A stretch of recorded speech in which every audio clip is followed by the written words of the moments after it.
Abra sua Bíblia comigo em Marcos, Evangelho de Marcos, capítulo meia dúzia, capítulo 6, nós vamos ler o versículo 1, glória a Jesus, aleluia, até o versículo meia dúzia.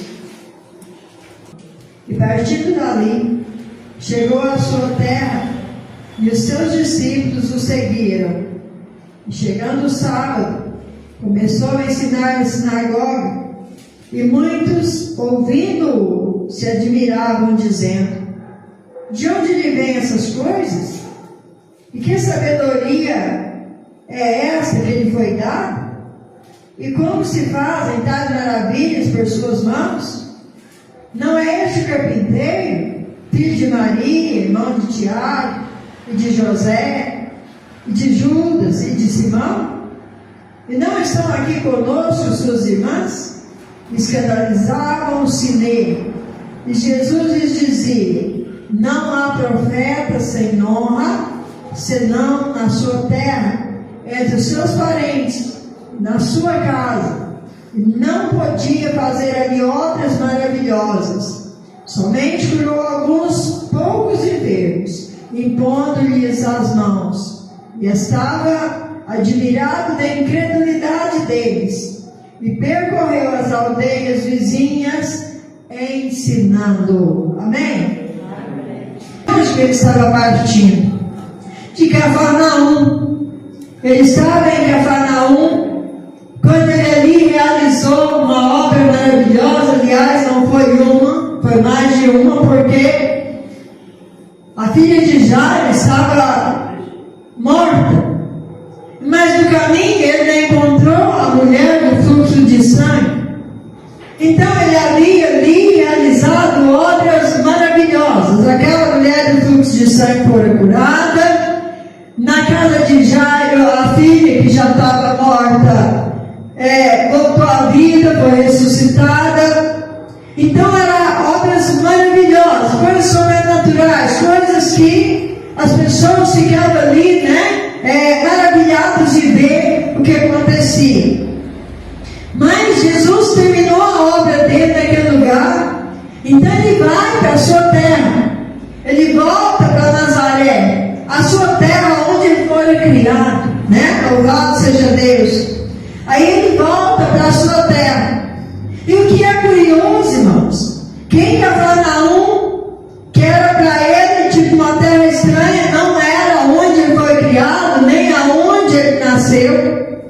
Ali ele operou obras maravilhosas, espantosas, de grande, porque ali tinha fé, ali tinha pessoas que creram, pessoas que esperaram com paciência, como Jairo no caminho, por exemplo. Ele vai pedir socorro para Jesus, para a filha dele. No caminho vem aquela mulher e para Jesus, porque ela toca nele e ele para. Já teve paciência de esperar. Por quê? Porque estava com fé.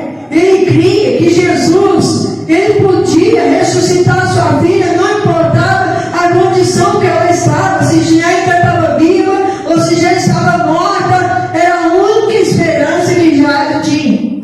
Mas ele esperou com paciência no Senhor. Por isso nós vemos no Salmo 40, esperei com paciência no Senhor, não é assim? Então o cristão tem que esperar com paciência no Senhor. Mas quando chega na terra dele, irmãos, glória a Jesus, aleluia, onde ele era conhecido. E Jesus, ele era conhecido, irmãos, por boas obras, por fazer o que era reto, por pregar a verdade. Ninguém conhecia Jesus ali em Nazaré porque ele fez alguma coisa errada. Tem pessoas que é conhecido pela desonestidade, outros é conhecido porque fez uma coisa que, uma notícia, uma coisa muito ruim, que espalhou a notícia por todo lado. Aquela pessoa é conhecido por coisas erradas que fez na vida. Mas Jesus não, ele era conhecido ali por tudo de bom, de certinho, ele não fazia nada de errado. Mas era conhecido também como o filho de Maria, o carpinteiro. Aqui nem fala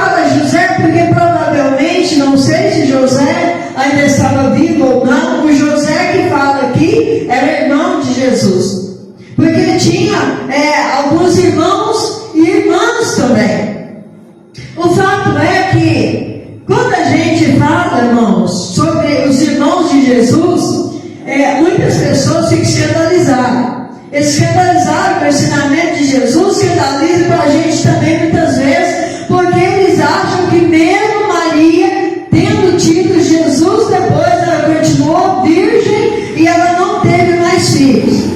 Mas aqui a palavra nos mostra que quando Jesus nasceu, Maria sim era virgem, mas depois que ele nasceu, ela passou a habitar com José, o seu esposo, como marido e mulher. Ela teve filhos e filhas que eram irmãos terrenos de Jesus. Glória a Deus, aleluia. E quando ele estava ensinando ali na sinagoga, a palavra nos diz que muitos ouvindo admiravam.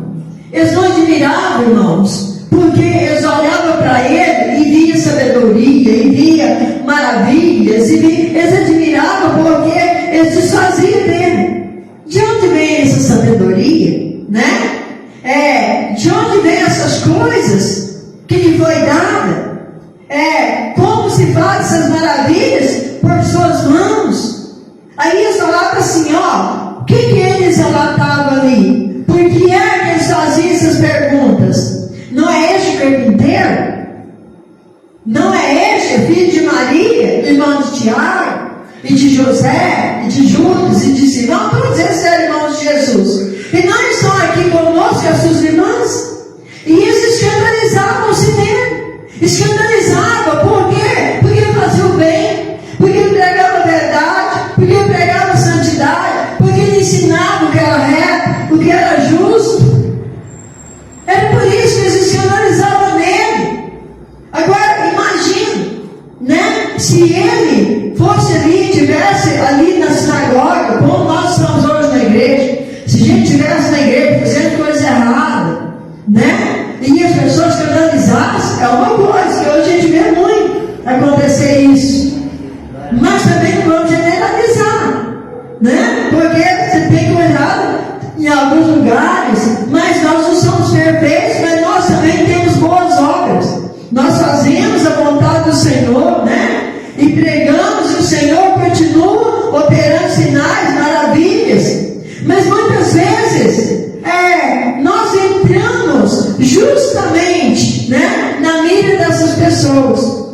As pessoas que muitas vezes falam assim, mas lá na igreja falam, mas o fulano, o fulano que é trabalhador da roça. Por que Jesus não pode usar um trabalhador da roça? Por que Jesus não pode usar um pedreiro? Por que Jesus não pode usar uma pessoa, que trabalha com recicláveis? É um trabalho digno de qualquer outro. Mas todos quantos creem no Senhor Jesus, entregam a sua vida para Jesus, se der lugar para o Senhor, Ele vai usar. Mas aquelas pessoas olhavam para Jesus, é o carpinteiro, é o pobretão. O que eles queriam dizer? Mais ou menos isso. Se ele fosse alguém que nascesse num berço de ouro, num palácio, estava tudo ali adorando, lambendo, beijando os pés dele, mas porque nasceu com manjedouro, porque nasceu de uma família pobre, porque não nasceu com recursos financeiros abundantes, eles o desprezavam. E muitas vezes a gente tem que tomar um cuidado, glória a Jesus, aleluia, para a gente não tirar a honra que Jesus dá para os seus servos. Jesus honra, claro que honra. Porque, irmãos, glória a Jesus, aleluia, muitos podem até escandalizar, mas fulano, ciclano, E se Jesus está na sua vida, não importa se você é o fulano, ciclano ou beltrano, Jesus vai te usar, as maravilhas vão acontecer, Glória a Jesus, aleluia. Porque enquanto lá em Cafarnaum, eles ficavam maravilhados, Glória a Jesus, aleluia. Daqui que Jesus operava, lá em Nazaré, eles ficavam maravilhados de olhar, escandalizados de ver uma pessoa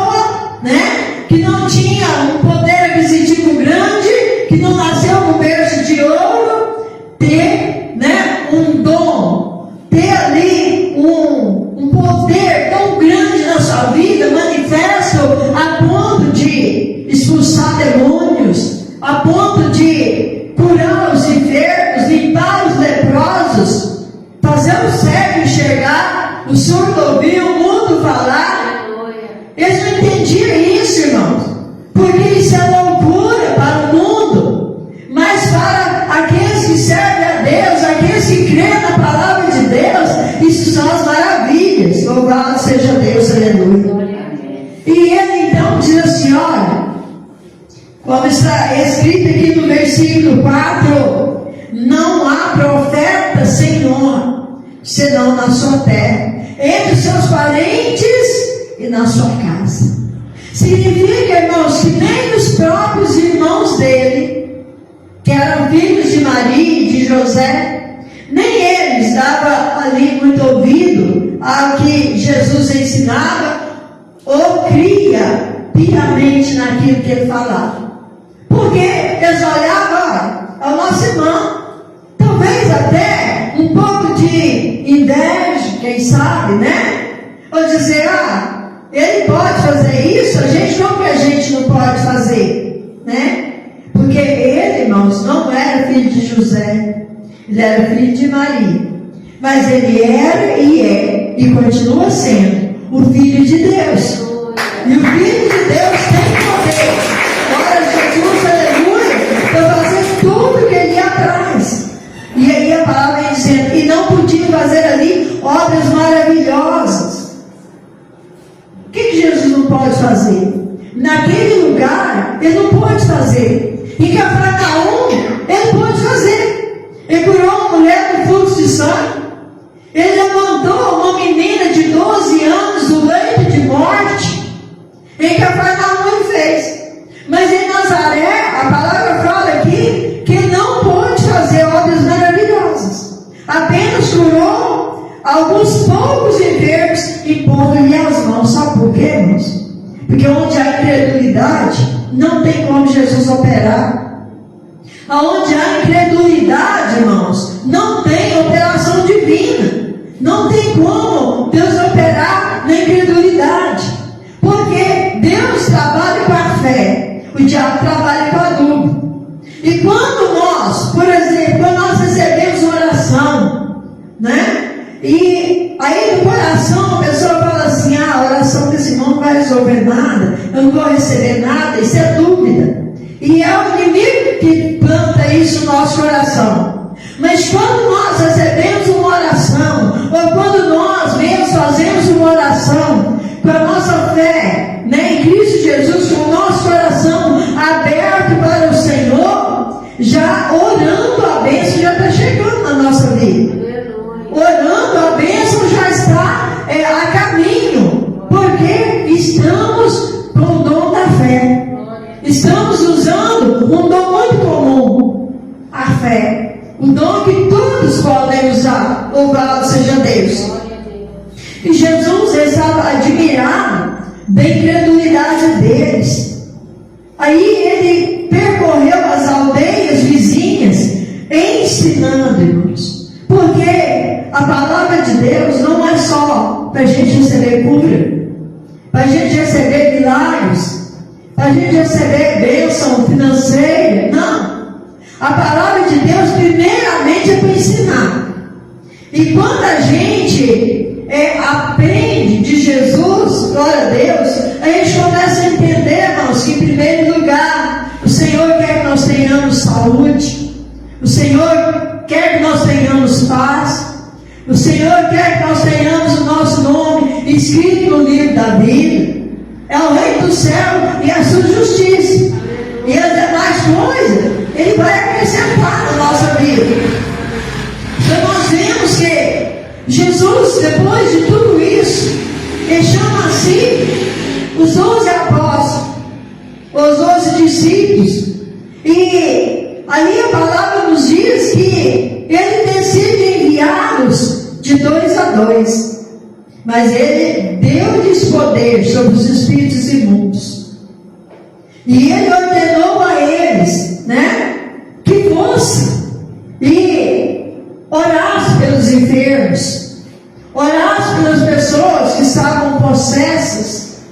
Eles não tinham ainda, talvez aquele costume de fazer isso, não tivessem ainda preparados, mas aqui Jesus então, Ele dá poder para eles. E eles vão. chegar, vocês ficam lá. Mas não falou para ele chegar e exigir, né? Eu quero isso, eu quero aquilo, eu quero do bom, do melhor, não. Jesus não mandou eles fazer isso, né? Na casa que eles chegassem, glória a Deus, que eles ficassem ali, glória a Jesus, aleluia, e que eles levassem a palavra do Senhor. Mas se eles chegassem em alguma casa e não recebessem a palavra do Senhor, Jesus disse a eles: olha, sacode a poeira dos pés contra aquela casa, sai dali, porque onde tem credulidade não tem operação divina. Então ele já instruiu eles assim: olha, se você chegar e não receber a palavra de Deus, não receber a minha palavra, não receber o testemunho que vocês estão levando da palavra de Deus, saindo, bate os pés e deixa a poeira lá. Não leva nem a poeira da incredulidade nos nossos pés. Porque, irmãos, nós vivemos em um tempo em que a fé, ela é baseada naquilo que a gente vê. Nós vivemos um tempo que a fé está sendo baseada, se tiver uma conta bancária boa, se tiver, né, uma casa chique, se tiver um carro chique, a fé está sendo baseada nisso. A fé está sendo baseada no anúncio assim: olha, venha para a igreja, vai ter um culto hoje, Jesus está dando carro, casa, apartamento e tudo, faz assim, tem revelação, né? Aí fica assim, irmãos. Aí quando tem um lugar que tem um culto abençoado, que Jesus está ali operando, que está pregando a palavra de Deus, que está honrando o nome de Jesus Cristo, glória a Deus, aleluia. Muitas vezes, glória a Deus, a escolha não é feita pela palavra, pelo ensinamento. É escolhido por aquilo que Deus dá, por aquilo que o Senhor Jesus está dando. Ele dá, Ele pode dar, e não é errado a gente pedir para Ele, não é errado a gente ser prosperado, mas isso não pode ser em primeiro lugar na nossa vida. Em primeiro lugar é o reino de Deus. Em primeiro lugar, nós temos que ter Cristo no centro da nossa vida.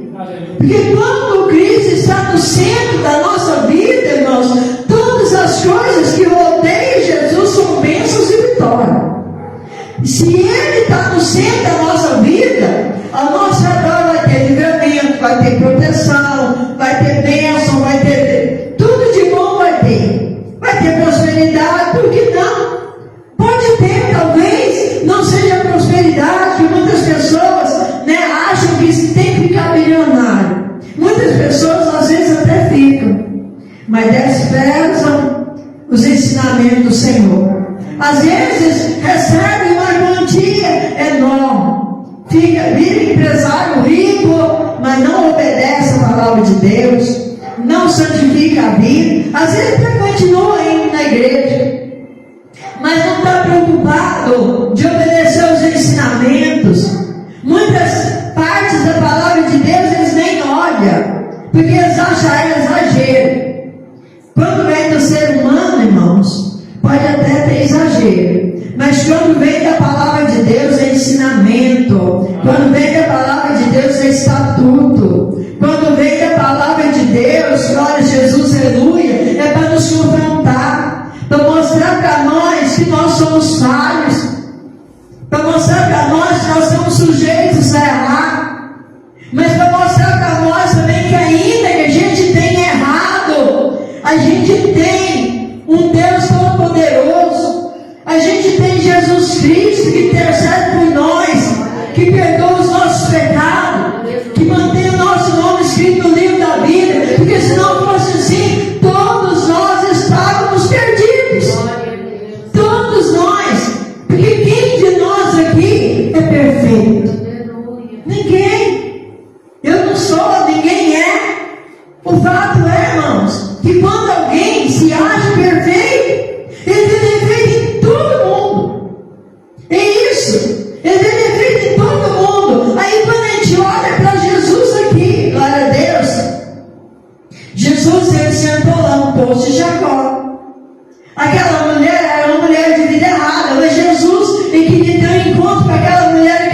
aquele dia, não para fazer coisa errada, mas para mostrar para ela, ele se revelou para ela que ele era o Cristo.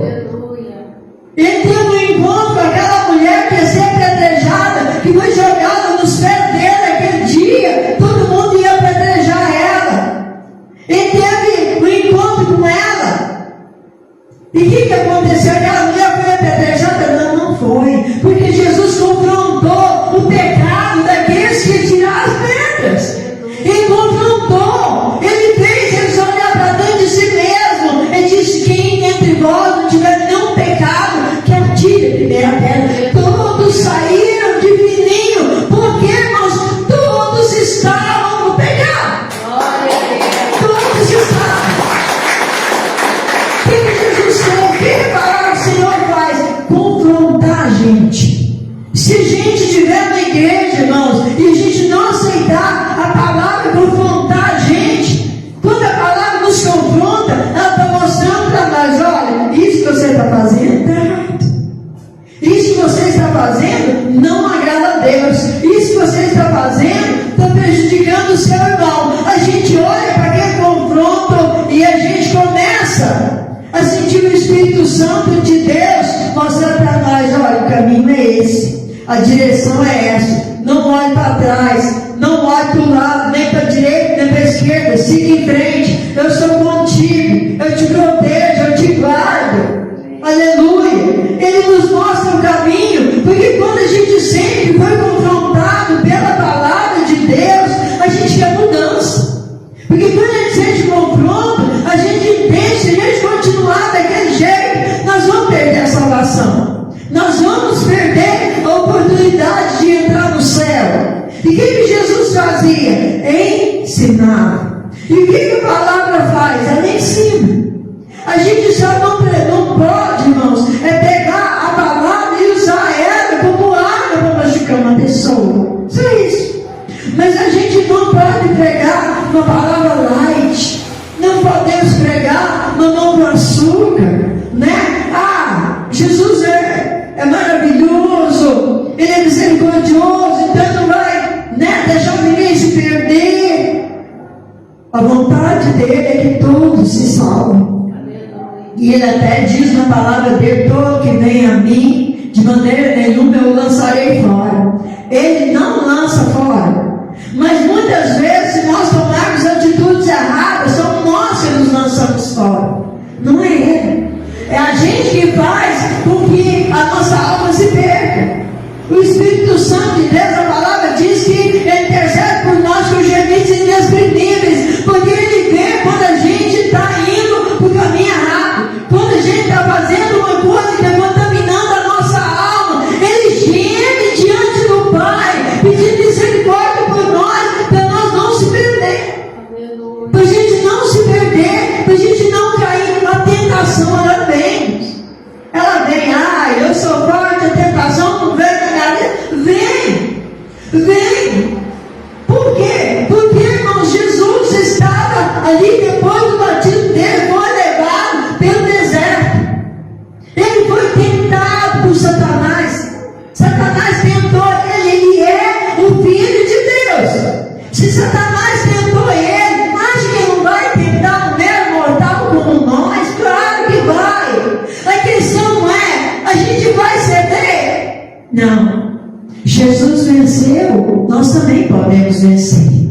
Quando a tentação vem, ela vem muitas vezes em forma bonita, né? Em forma de coisa que dá prazer. Mas quando a gente olha, aí o Espírito Santo de Deus nos confronta: olha, isso está errado. Aí a gente vai entender: peraí, Senhor, se está errado, então não é para mim. Se está errado, então eu não vou querer. Então você vai dizer: Satanás, está repreendido em nome de Jesus. Eu não quero as suas ofertas. Eu não quero aquilo que você me oferece. Porque Jesus já me deu o melhor. Jesus já me deu um lugar no céu. Jesus já me deu um lugar no reino dele. Jesus já me comprou com o sangue dele. Já me lavou com o sangue dele. Eu sou lavado dele do sangue do poder. Então eu rejeito a sua. Jesus, aleluia. Então, irmãos, é isso. Nós temos que entender, glória a Deus. E aí, os discípulos foram de 2 a 2. Eles oravam, os espíritos imundos saíam. Eles falavam que eles voltaram, dizendo para Jesus: olha, quando a gente orava, a gente via Satanás caindo como se do céu fosse um raio. E eles estavam vaidosos com isso, irmãos.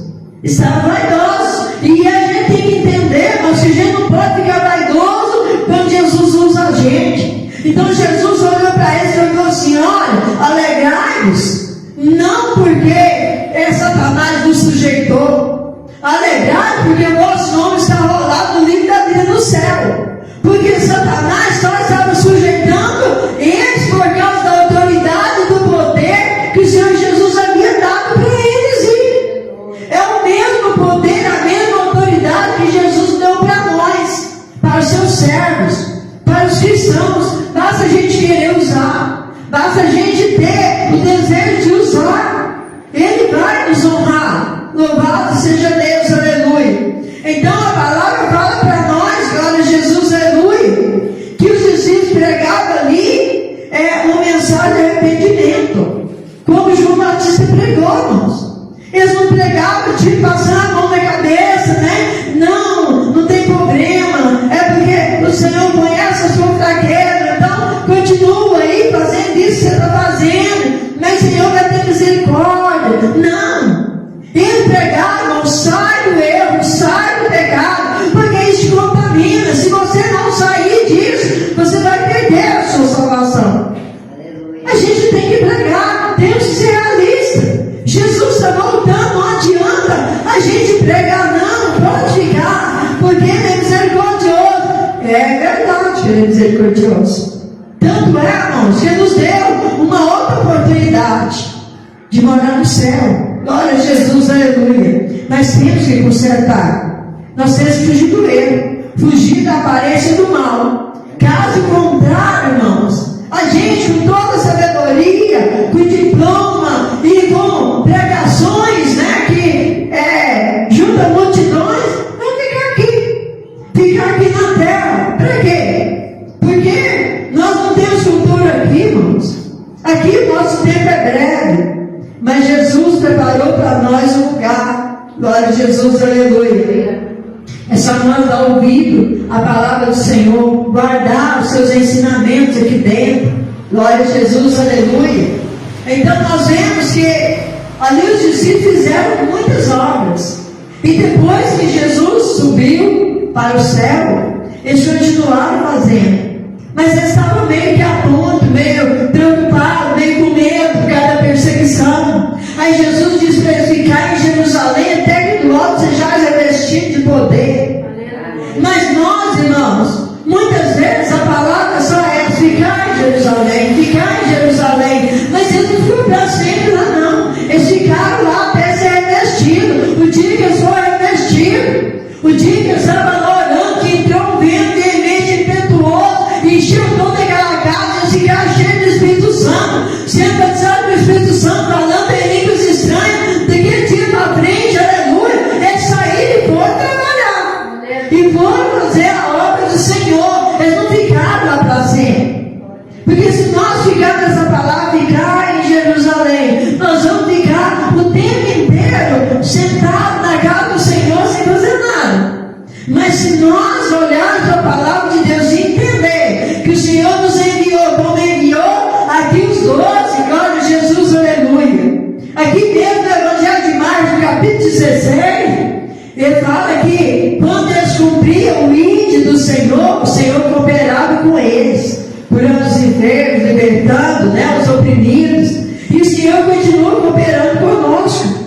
O Senhor continua nos usando, continua usando a nossa voz.